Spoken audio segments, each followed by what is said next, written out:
রংপুরের পীরগঞ্জ উপজেলার পাঁচগাছি ইউনিয়নের কয়েকটি গ্রামের হাজারো বাসিন্দা বর্ষা মৌসুমে জলাবদ্ধতায় চরম দুর্ভোগে পড়েছেন।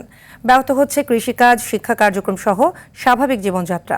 ভুক্তভোগীদের দাবি, গত এক দশক ধরে পানিবন্দী হয়ে মানবেতর জীবনযাপন করছেন তারা। তবুও পানি নিষ্কাশনে কোনো উদ্যোগ নেয়নি প্রশাসন। রংপুরের পীরগঞ্জ থেকে মিনহাজুল ইসলাম মিলনের পাঠানো তথ্যচিত্রে বিস্তারিত জানাচ্ছেন আব্দুল হামিদ। প্রয়োজনীয় পানি নিষ্কাশন ব্যবস্থা না থাকায় বর্ষার পানিতে ডুবে আছে রংপুরের পীরগঞ্জের পাঁচগাছি ইউনিয়নের কয়েকটি গ্রামের বাড়িঘর, রাস্তাঘাট, শিক্ষা প্রতিষ্ঠান সহ নানা স্থাপনা। এতে সীমাহীন দুর্ভোগে পড়েছেন অঞ্চলটির বাসিন্দারা। ভুক্তভোগীদের অভিযোগ, বিভিন্ন কালভার্টের সামনে অবৈধভাবে বসতবাড়ি নির্মাণ করায় পানি নিষ্কাশনের পথ বন্ধ হয়ে গেছে।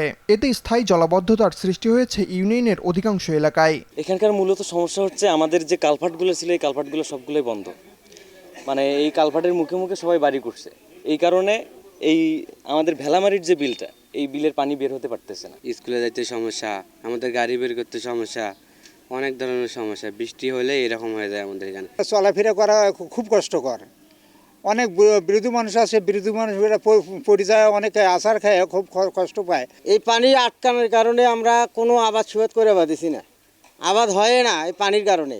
মাছ পালি খাবো তাও নাই, ডিগির উছলি গেছে। ইউনিয়ন পরিষদ থেকে বহুবার চেষ্টা করছি, স্পিকারের কাছে গেছিলাম, স্পিকার ওখানে একটা বরাদ্দ দিয়েছিল, কিন্তু সে কাজটা করতে পারি নাই, বিধায় পানি নিষ্কাশন সম্ভব হয়নি। পানিবন্দী অবস্থার ফলে ব্যাহত হচ্ছে শিক্ষা কার্যক্রম ও কৃষিকাজ।